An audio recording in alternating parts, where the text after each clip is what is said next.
position gave me a good advantage to be able to learn about each and every African continent, country, what they have, the comparative advantages, and so on.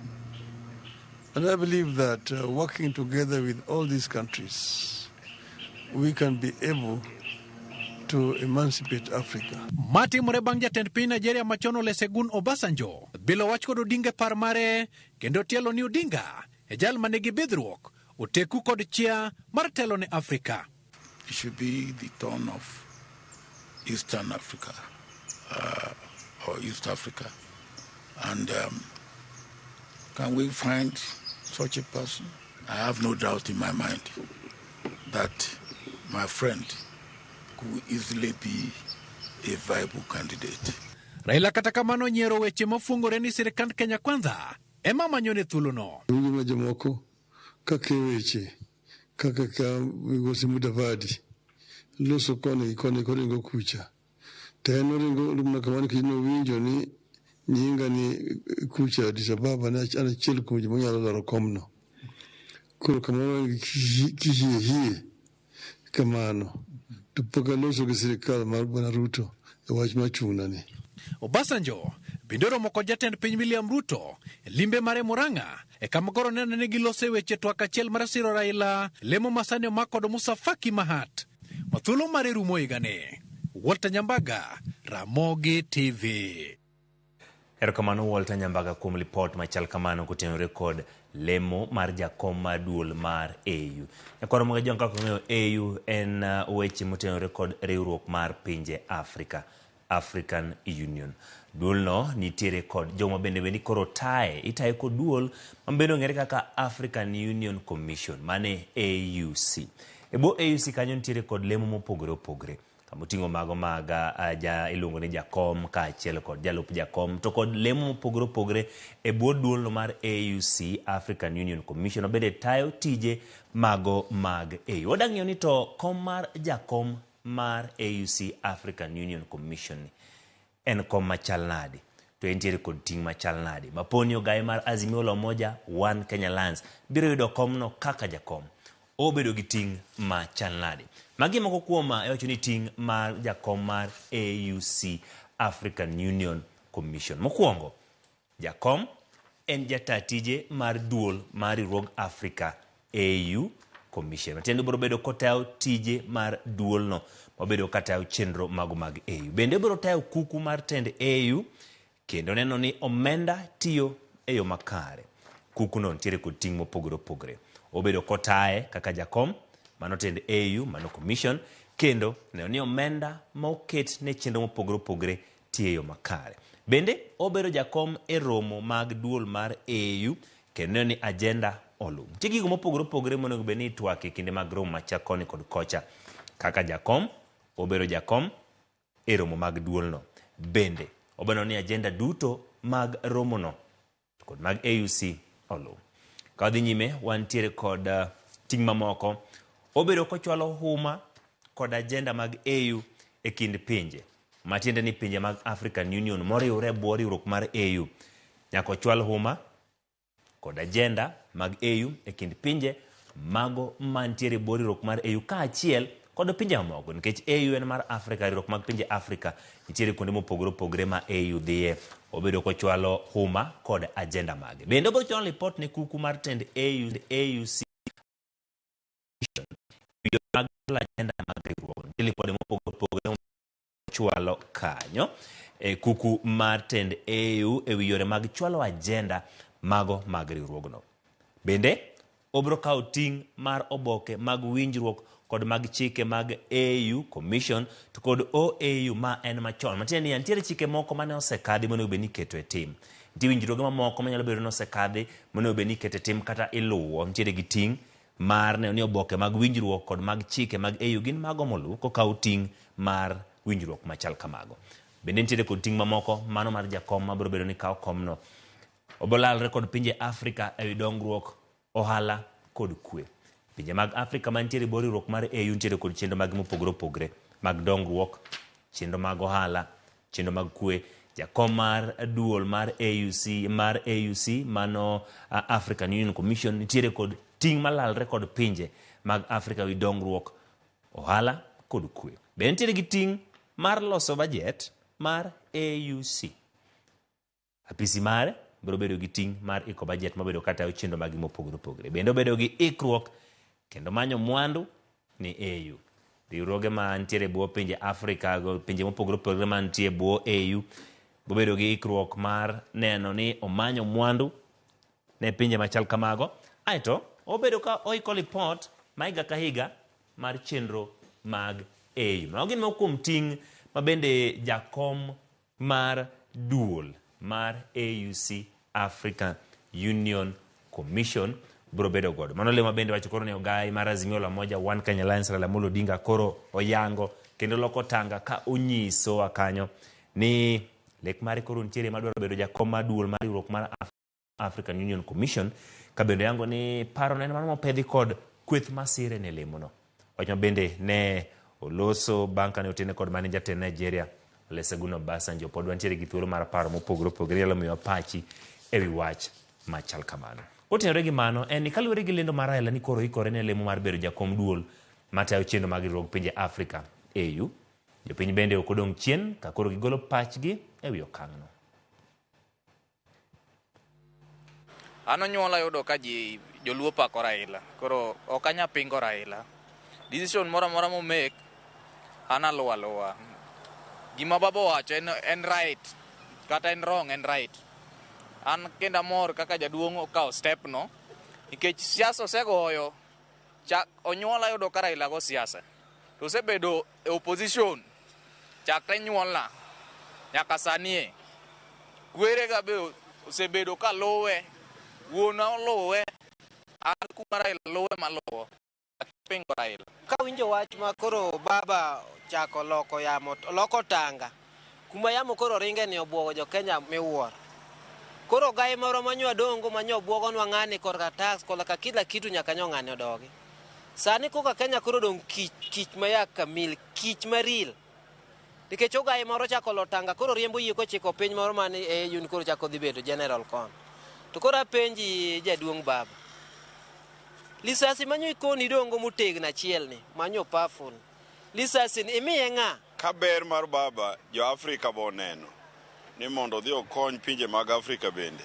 An agonye as a friend, agonye kaka ng'ama wasewuotho go ndalo mang'eny, kendo agonye kaka ng'ama wan go ndalo duto. Ang'eyo ni ok onyal weyo jo Kenya no wegi aweya kamano, and he will always be available for consultation, for advice. Baba budhe makiki budha inya kapok iduogo. Iparowa tiduogo timiyo advice ka jo ke mondo nutiyo matek anan ng'amo ndatamra agonyo baba mondo dhi oti oko to moloyo maduong' kik ng'ato par ni koro koonge ka to ng'ato biro tiyo wa marach kata ng'ato biro wuomo marach kata koro giwacho ni osedhi ni papo dong' no ni yoro onge kama yoro baba ni machiegni ka chiegni onge kuma samoro ofisi biro bedo mana Kenya ka to tiyo kama chielo kata ofisi bedo mana piny mane kata South Africa pod biro duogo baba pod wadwari kendo pod waheri. Wach mar Raila nowuok nodhi oko no ok wayiego kata mathin nikech wuod Sigoi medo gik moko pile ka pile to Raila Odinga magonwa koko ema miyo gigi dok piny. Koro wadagi Raila obed Kenya ka, Raila pod wadwa ni mondo obed Kenya ka mondo med konyo raia. Seche moko bonya bedo gi kuyo matin nikech ka Raila nie Kenya ka be owinjo maber matin to dhine malo no bebe nikech oseyudre ni Kenjwa ka corruption ng'eny. Raila en ng'ama gige noriere tir kandawa to gik botemo gik moko mondo bed makare to jogo ok dwa miye nafas mar lidwa Kenya ka. Waseneno importance mag Raila kuom ndalo ne mosebede ngimane duto. Omiyo ka dipo ni AU ne odwa miye leadership mamalo, warwako gi rwak mamalo. To gima dago makwayo nyanya mapenjo ni ponono kata kobedo malo kuno. Nikech wadani Raila obed the 6. Bobro dwaro presidency 2027. Kadhi nyime jatend piny Kenya William Ruto yeni piny owacho oselewo chiwo pok mar omenda ne counties. Piny owacho oselewo makamane weche nadi mar nok mar omenda mako piny owacho medware kod chudo magowi mag Eurobond gi chulo omenda mag siro somb junior secondary. Jatend piny lose county wa Murang'a e odiochienge mar ariyo limbe ne mar masama piny Kenya. Bende medo jiwo od bura mondo ket kare chik mabiro konyo piny owacho chopo kare lek mar gero ute manengo gi oyweyo. Elimbe mare mar odiochieng' mar ariyo masawa, jatend piny William Ruto kod jalupne Rigathi Gachagua nokolo e gwenge mopogore opogore Murang'a ka gitwak gi jopiny kendo yango chenro mag dongruok. Kane oloso kod jopiny kinde mano yango kar pi ma Ithanga, Ruto wacho ni sirikal oselewo chiwo pok mar omenda ne counties kaluwore kod achiedh nade mar nok mar omenda. Ruto lero ni sirikal osebedo ka chulo gope mag Eurobond kod omenda mar siro somo mar junior secondary. So unajua last week nilikuwa nalipa ile deni kubwa waliwachiwa na watu wa handshake. Sasa nimelipa hiyo last week, si namna hiyo. Na nilikwambia kwanza nilipe watoto waende shule alafu nikupange. Sasa next week mambo yako iko sawa. Magi timore kinde ma counties osebedo ka ywak ni chenro mag gisani chochni kaluwore ni sirikal mamalo ni kod gope mathoth mag counties. Your Excellency, mimi tu na kuomba kitu moja tu ni kuambie iko ile pesa ambayo mnatumia kaunti zote, tunaongeza na ile tunaokota hapa Murang'a kidogo, tunafanya mambo fulani. Kwa miezi 2 haijakuja. Gavana ma Murang'a Irungu Kang'ata manoteno jatend piny olero ni kaunti mare sani kalu achiedh nade mathoth kaluwore kod leo mar pok mar omenda ni. Waje hiyo pesa ndio tunapatia watoto uji kila siku, si ndio? Mnapata uji ama pati? Haya, hiyo ndio tumeandika vijana wa Murang'a Youth Service. Hiyo ndio pesa ile tumepatiana kadi ya Kang'ata Care. Hiyo ndio imetusaidia community programs ambayo kila ward tunapatia MCA wafanye maendeleo. E oboke mano chwal ne ute fwambo e chak dweni riwruok governors dwaro mondo medo omenda michiwo negi. Migawo mar omenda dwaro mondo chiwnegi bilion 391 ka duol mochung'ne pok mar omenda ne sirikal mamalo kod mag county CRA to dwaro mondo chiwnegi bilion 398.2. Governors to dwaro mondo chiwnegi bilion 439.5 kod bilion 10.52 mar bero nderni. E romo mar IBEC mano bagi e par jalup jatend piny tarik 29 dwe mokwongo higani, sirikal nosingo tieko chulo gope kuom thuolo mar jumbe 2. Simfrozo Kinda, Ramogi TV.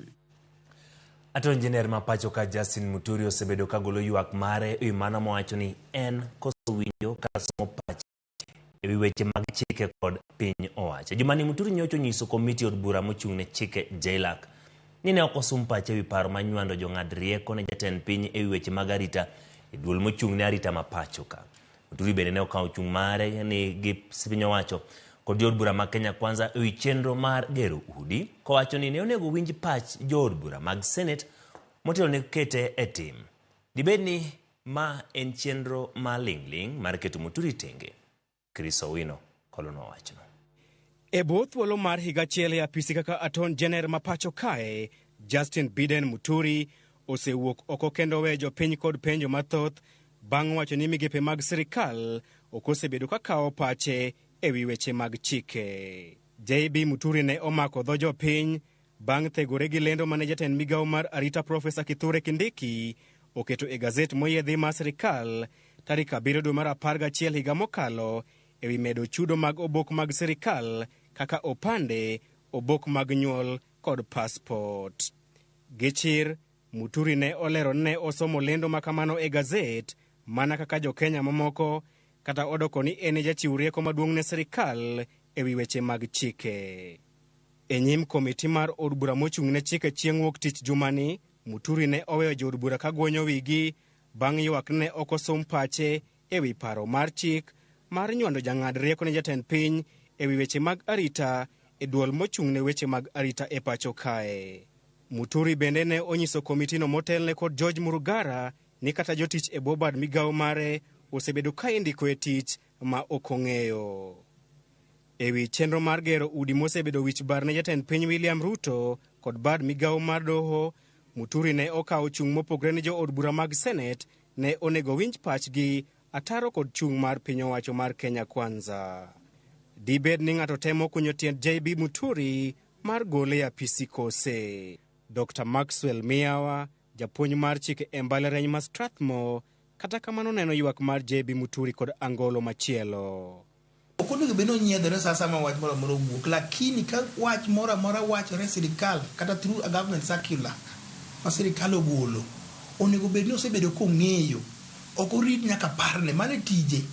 To kata en owuon koywak ni jogi ok many pache, ang'o ma osemone kaka ng'ama nigi ofis makatibo yiero ondik barua ne migepe duto mag sirikal? Ang'o ma osemone timo kama? Ondik barua ni sa asaya modwa loko chik, Sasa mudo bedo gi program moro mopogore kapok itere Kenya Gazette nyaka ineni ochopo e ofisa. E bwo higa achiel mokalo, bad migawo mar doho osechungo chenro mopogore opogore mag sirkal kuom koso luwo chik. Moko kuom chenro ma kamago gin chenro mar gero udi, chiwo okumba manyien mar thieth, kaachiel kod tero apisas 1,000 mag obila e piny Haiti. Dr. Maxwell miyawa tudo weche makamagi kod reme kawo pach Attorney General. Adiera kiwa jadier sirikal duto ni oseyudo matek nyaka nje gichak tich ni chenro moro amora ma gidwaro manwa giparo ni dhi konyo jopiny court osechungo, moko be court osebayo oko. To kisomo adiera kata king'iyo housing levy, social health insurance fund, kata mana BBI machoncha, iyudo ni ne onge paro maler maliw makende. To emomiyo seche moko ineno kaka rais en odwaro tim gik moko kipache kodwaro konyo Kenya. To chik kata katiba maduong' nyalo wacho gimoro mopogore. To ng'ama nyalo miye parono en mana Attorney General. Dr. Miyawa bende wacho nyalo bedo ni migepe mag sirkal oseneno nyawo e apisi mar JB Muturi. Onego bed ni embe kaka en Attorney General obedo gi mjingo motegno. Mowach ne president kapok ichako housing levy mikeloni to chik wacho ang'o. En mokwongo nyiedhero wuon, ok onego riti ni ka gimoro osetimore koka ogoyo koko. Ok en ranyisi maber. Dr. Miyawa odiro apilo e wang' JB Muturi kuom boro ywak ne jofwamb weche ewi midhiero mage kar tiyo kod lai moket mar chwalo ng'ur mage. Kochopo kama koro paro moluwore gi weche mar korka chike. En monego ng'iso kata rais kata kotimo gimoro president ong'iso ni kamitimono aneno ka chik opogore. Mana nyiedhruok mawacho. En mokawo ondamo mokwongo kowinjo ka wach moro amora mane tije. Ok wabi bedo gi Attorney General ma tije en tich dhi ywak e platform media. Mano ok tich ma jo Kenya yierene. Ka tich otame to gwe tamo. Chris Owino, Ramogi TV, Nairobi. Abraham Mwangi guyo wuon trela mano muoch mache kar gas ma mradi Embakasi biro med geng'ne kuom thuolo mandala 14 mar chiwo thuolo ne apisas mag obila tieko nonro e wachno. Mwangi nochiwore ne apisas mar obila jumbe 2 tok masira mokawo ngima ji 11 koweyo mok tine ji 200 gi hinyruok. Doho ne golo chik mondo geng'ne paro obila ma Capitol Hill matimore sima pod itimo apedha ne achije mamoko moriwo koda ka dereba Robert Gitau ka jang'wen mamoko ka moting'o Derek Mwathi men wuon kama ne kambi mar gas no nitie kod apisas 3 mag NEMA mano maki pod ogeng'negi kod obila. More serious issues than it is safer that it is better that I get. Oyangore ni chenro mar yango ringre ji 429 manogole bunge ma Shaka olose yware kuom thuolo malach kaluwore ni moko kuom wede oganda mane oyudo ringre gi pok oyie chopo chiwo nyinyo mag del mar DNA mar konyo timo nonro makamano. Moyang gi jabero mar piny owacho Johnson Oduor romo mobagi gi Kemri mokelo kanyakla jotim nonro kamoyango ni gin kod geno ni gibiro tieko timo nonro no machiegni. Lidio Keyo nigiler. En chenro ma oseyware kuom kinde. Chenro mar yango nonro mar oganda mar 429 manogolo ringre gi e bunge ma Shakahola. Kochiwo sigand Shakahola, Oduro yango ni e dwe mar 3 higa mar 2023 negido report ni ringre nyithindo mokariyo noyudi ka oiki Shakahola. Omiyo nitiere dwaro mar dhi golo ringrego. Takamano, negiromo gi gino mane pok oneno nyaka nochak tije. Mane wach mawulolo. Ne wach ma pok naneno kaka man nikech extent of the burials was a lot. And court nochiwo order ni koro wadhi mondo watim gimono exhumation mon koro wangi kaka wanyalo timo postmortem wane ni nyithindo gi otho nade mon kanting nitie joma or lead to the cause of death or mark mono tedi e court. Koro kan wadhi kuno wayudo ni kare oken nyithindo ariyo ni graves ng'eny. Koro momiyo the whole of last year ne wan kuno ka watimo process ni nyaka koro koro wayudo ni watimo postmortem mar bodies 429. Nondono kata kamano osebedo kod ng'ikruok kaluwore ni thoth wede jogo manoyud ringre gi go sirem chopo chiwo nyinyo mag mondo mi okonyie e nonro makamano. The biggest challenge that we have is relatives refusing to come and give their DNA. Remember, it will be said that these people went to some religious, some sect.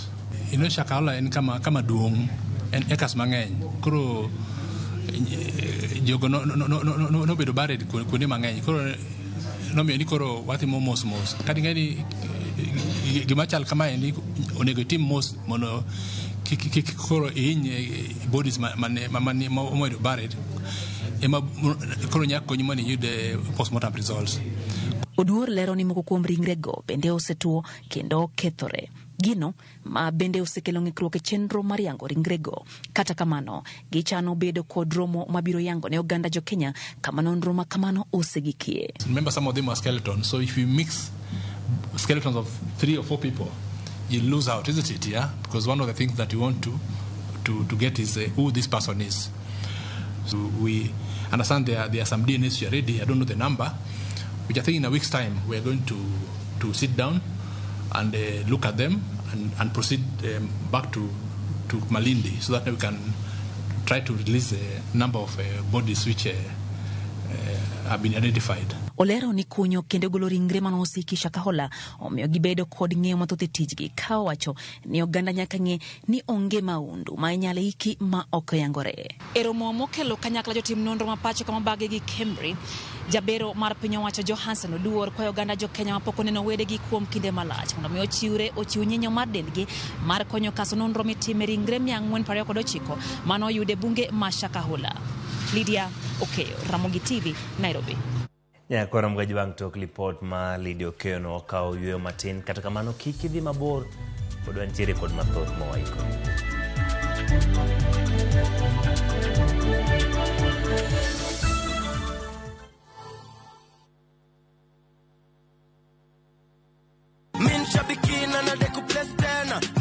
Pauline, you have won 350.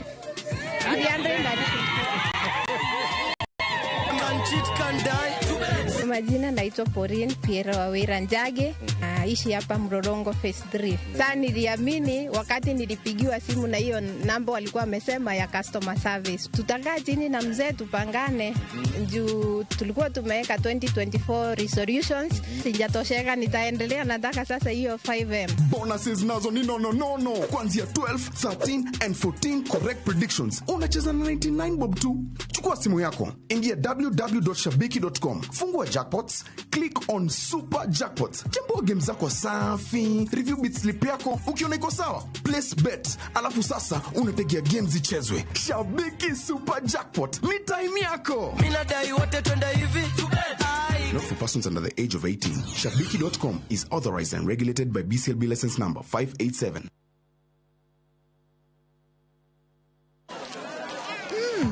Colgate Herbal is formulated from a unique blend of natural herbs and is scientifically proven to strengthen teeth and keep gums healthy. Try Colgate Herbal, scientifically proven for strong teeth and healthy gums.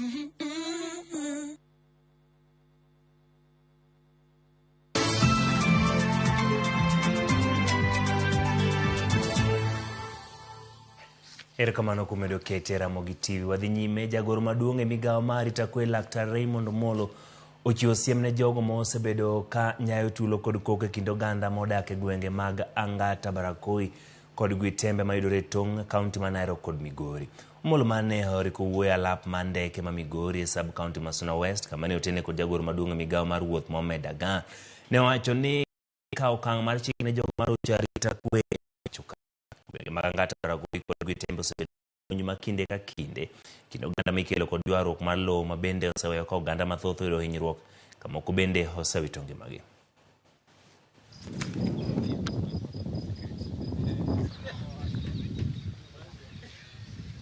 There are inter-communal conflicts, particularly in the border areas, and this is not just with Narok County. When you look across the country, we have a few other areas where we are having conflicts. And as a government, we are very clear that we will not entertain people taking law into their hands or interfering or messing up the state of security of this country.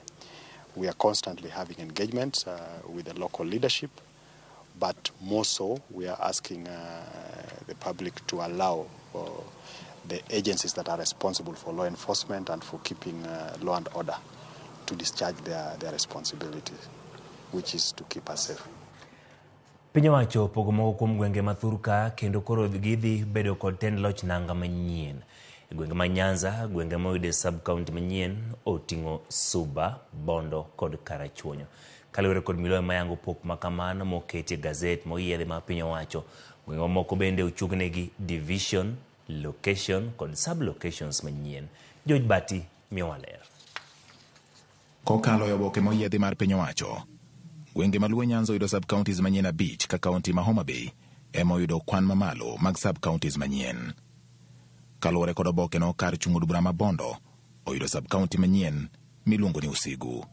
Suba koro dhi bedo kod sub-counties 3 manyien koting'o Suba Central malog tich mare dhi bedo Sindo, sub-county ma Suba West malog tich mare dhi bedo Sena e Chula Mfangano kod Suba South malog tich mare dhi bedo Magunga.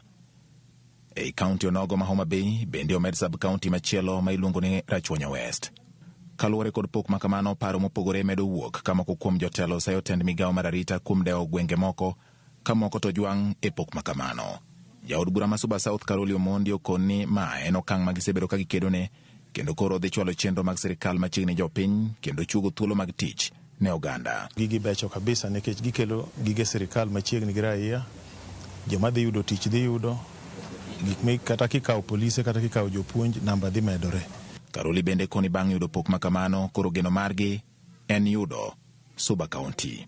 Wadwa ni gibi gikonywa ka wamanyo Suba County. Kech Suba County ne nitiere ndalo mane ndiko katiba 2010 kaka jokuria kata gi joteso. To ne obedo gazetted nikech no okete district tok higa 1992.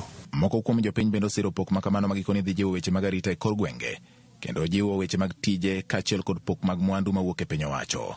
Kama locho nanga nitiere machiegni security nyaka koro bed mabeyo. Security mosebedo ka chando moso Homa Bay kata kidoko the other side mar Arojo gi Westward wasebedo gi shida mar insecurity.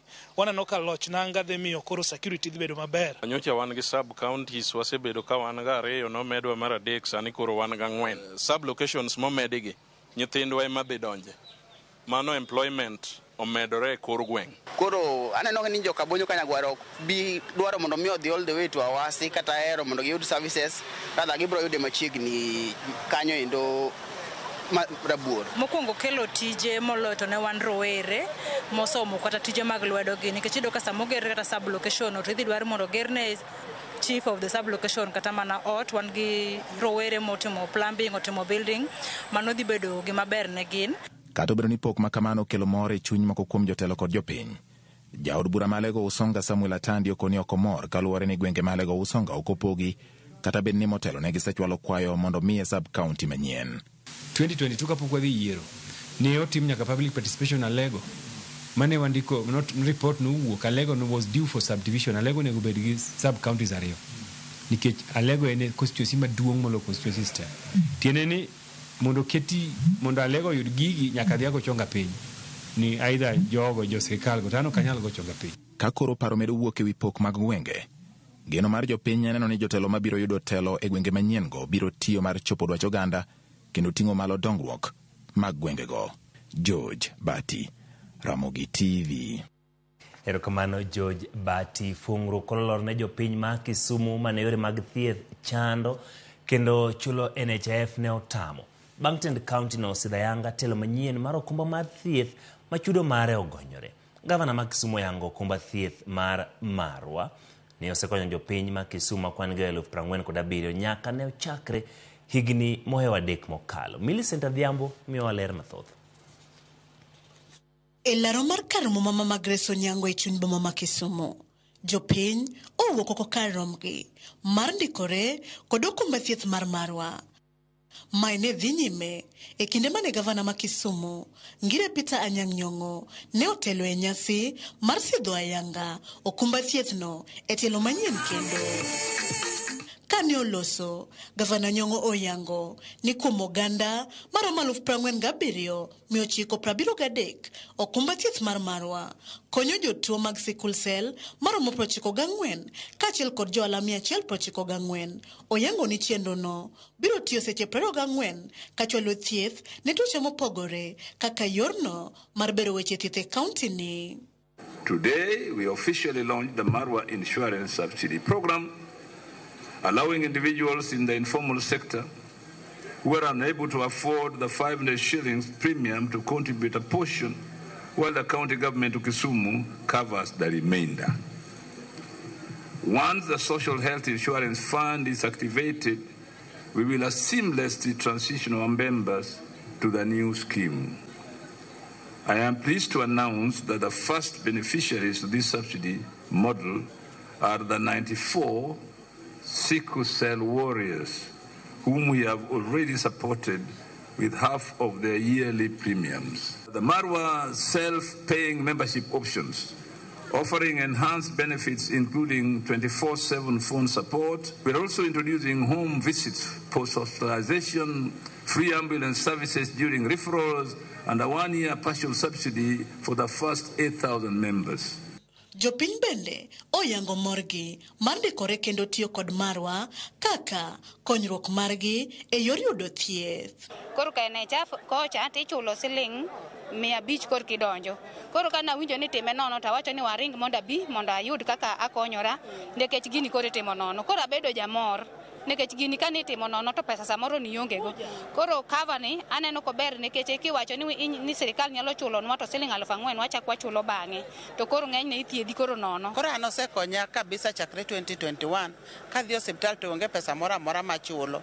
An gi nyathi man gi sickle cell to kane ne o register wa to no register wa wate. To koro nyathina ni asiko ka dhiga kode osiptal Kombewa kendi laze kila saa to samo laze no Marwa ni machudo na man kata ndurucha machulo onge. Marwa cover ni household marite as long as ni nyathi main go household mari and below 24 years.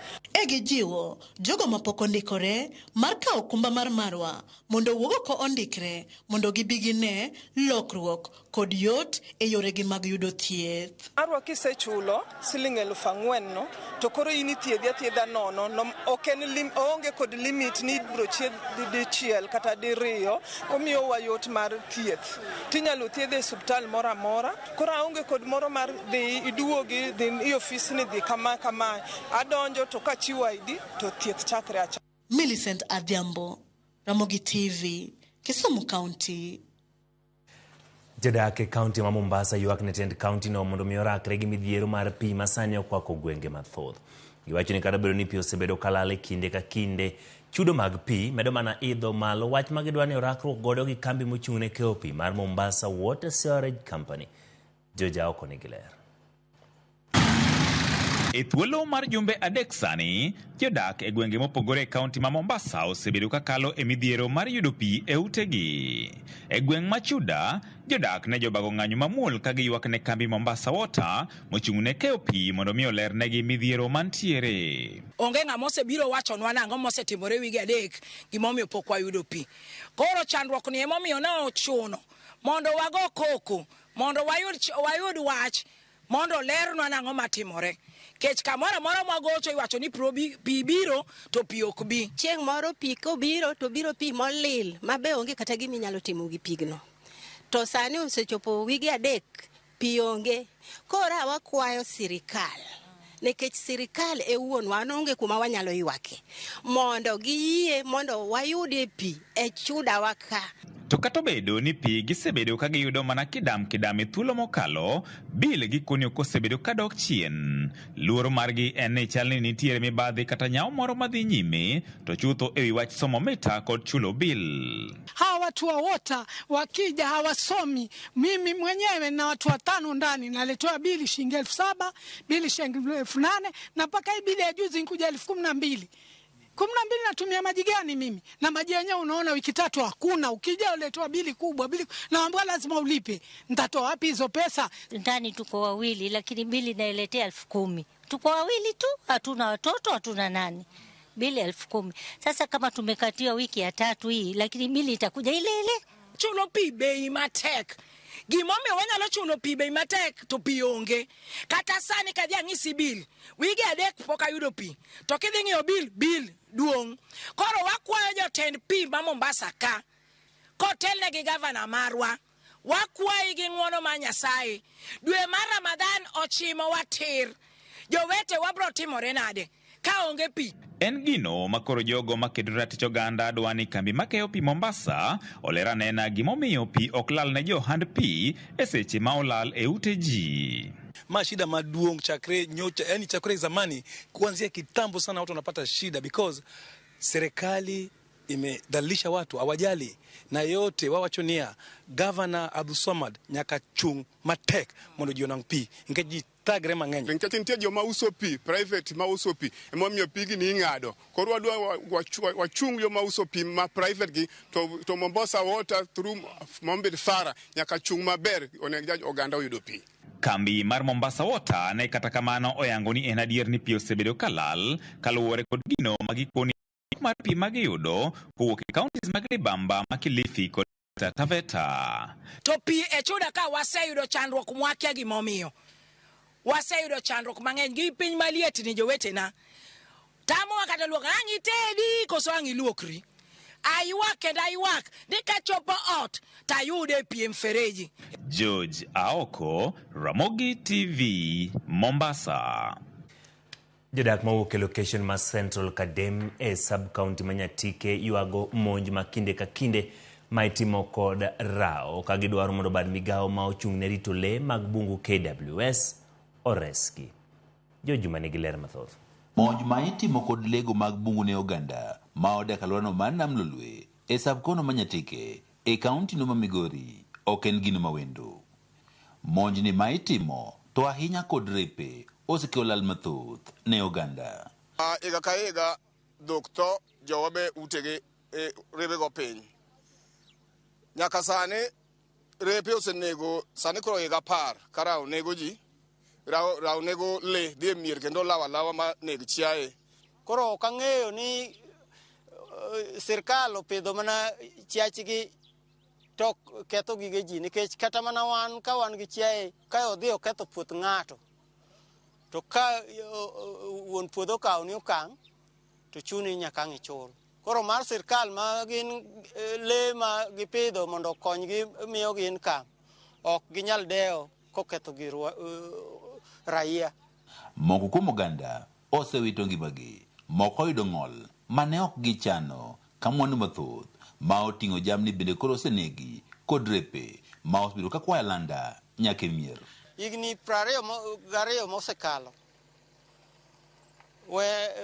kane rao moro biro e dala nonego na diek 11 ma dong' nono to diego masebedo ka konyora godo ka chulo go school fees ne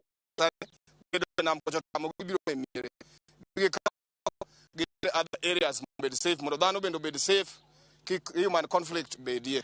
Sani jodak e location mar Central Kadem bende koro dak kod luoro ma okalo kaluwore kod monj ma itimo kod repe.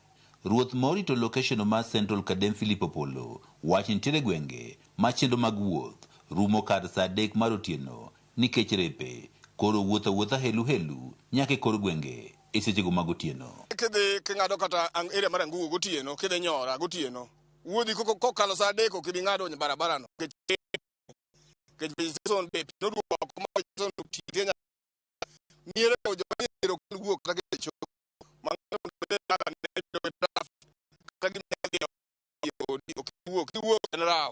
kata bed ni ji mathoth osito mwandugi kod joheragi kaluwore kod monj ma itimo kod repe e location mar Central Kadem, oganda gi wacho ni pok gido chudo moro amora kuom duolno marito le mag bungu. Osesando jowa mang'eny. Mama moro ni Eska Nyora osedhi Homa Bay di beach mama moro machile no Homa Bay di futi go ingo medhe is it true or so true compensation record your KWS somebody biro to gibogo mana rewe giboga. Koro naluongo jo wildlife mondo gibi gi assess kane gibiro ne gikona ne gibiro compensate set Podok neno compensation mora report to negi dhigo kendo na fill form. Oganda gi ma osebedo kod lweny kod le mag bungu kuom higni malach dwaro mondo koro piny owacho koro ng'iyo mar tieko midhiero ni ka gin giwegi poge kawo chik e lwetgi. George Juma, Ramogi TV, Migori.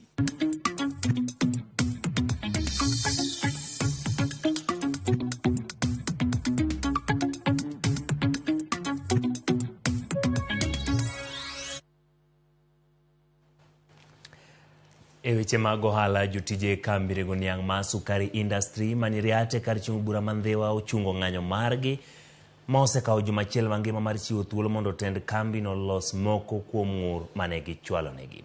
Ng'anyo mag jotije ne ochungi kaluwore gi rombe ma osebedo kadhi nyime kind tend kambi no. Pisas mag lebo mawuok e kaunti ma Bay, tend arita kwe mandhiwa kod jotend jotijego ka chenro mag tije osebedo ng'ikruok juma achiel sani bang' ka jotije ne odhi e ng'anyo ka gisundo meto mar osara ng'were wi akweda mag yudo e kambino e kind midhiero mamoko. Ngur ma bende tend kambino oyango ni gidhi loso e thuolo mar ndalo 14 mabiro tok jotijego dok e tich. We held a joint meeting to try and resolve the issues.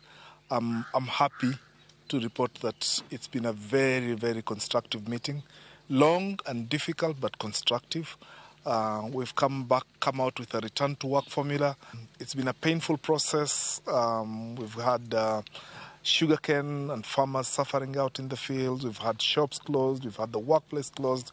All that is not constructive. But the good news is it's all ended well. The issues are now being addressed, and we hope that we are entering a new era of good industrial relations practice.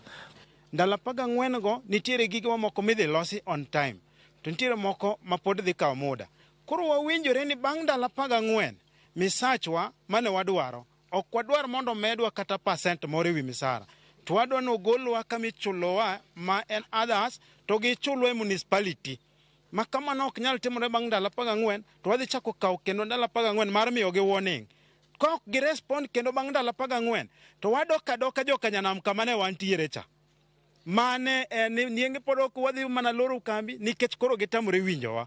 To ka giwinjowa, wane uru kaka watiyo. Mi akwayo jatich moro amora mar sukari donji e tich, wan gi ndalo 14 wamigi uru. Jambetre mar piny Ingereza Neil Wigan noyango mariwore kod gavana ma Kisumu Anyang' Nyong'o e chenro maber weche pur kod ohala e bwo nam lolwe kaka yor bero ohala e kind Kenya kod pinje Afrika ma ugwe kaka Uganda kod Tanzania. Mae bende wach ni en thuolo mar loso nafas mag tije ne Uganda, wach mane osir kod gavana Nyong'o mane yango ni giikore mar tiyo kanyakla. Came to understand better the situation in Kisumu as one of Kenya's most important cities and to see the huge economic potential that there is here in agriculture, trying to move up the value chain, but also in the blue economy and as a gateway to Tanzania and Uganda. So we talked about the opportunities for British companies with the support of the High Commission to come and invest here and to create jobs and growth for the benefit of the area. It was an investment of about 31 billion shillings, but it was going to involve what is called public-private partnership. Public-private partnership would need consulting the national government on how that is to be done. And that process is not easy, nor does it take a short time. So United Green is still discussing with the national government, various bodies in the national government, how they can break the jinx on private-public partnership or any other way of investment. But we found, the two of us, between us and United Green, that the national government regulations and procedures take long, and they are still doing that, having discussion with the national government. We in Kisumu are ready. Moko kuom johala mang'iewo mwandu kowuok e pinje maoko dwaro mondo piny owacho ogolnegi ohinga mamiyo mwandu mag kawo thuolo malach kochopo e dho wath ma Mombasa. Ka giloso e kaunti ma Mombasa, johala go wacho ni moko kuom osikegi mag lep mtumba pod okwame wathegi ma giwacho ni sandogi kod apisas mag duol masolo osuru KRA kata bedo ni giseluwo chike duto madwarore. Sani koro johala go kwayo jalup jatend piny mondo ochop kare singo manochiwo ne johala ni piny owacho biro golo ohinga mathiro ohala go.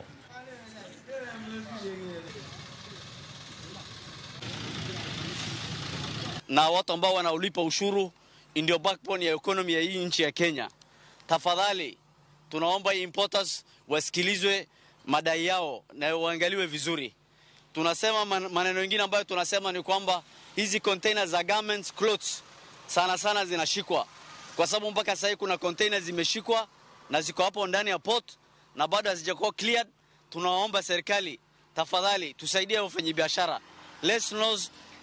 Let not chase away investors, kwa sababu investors sasa wanaenda Tanzania, wanatoa huko na wanaingiza polepole. Hiyo ni makosa sana. Naibu wa Rais Rigathi Gachagua aliambia KRA mwaka uliopita kuwa wafanye biashara kama ng'ombe, unaikamua polepole na unailisha ndio iweze kutoa maziwa. Wakianza kuwakamua hivi kwa kufungia mali zao, kwa kuwekea ushuru wa hali ya juu, uchumi wa Kenya hautaweza inuka na biashara zitafungwa. Investors unapofika pale wana detain mali yako, hata kama unataka kulipa, zile condition ni kali sana, kana kwamba wanakusukuma ili utoe kitu kidogo. Sasa tukitoa, unatoa KRA, unalipa huku, unalipia inchi, unalipa maofisa corruption, itakuwa namna gani? Itakuwa ngumu sana. Kwa hivyo sisi tunasema kuwa officials wa KRA, your days are numbers. Wale ambao wana frustrate my investors, na tutakubali hii inchi si ya KRA.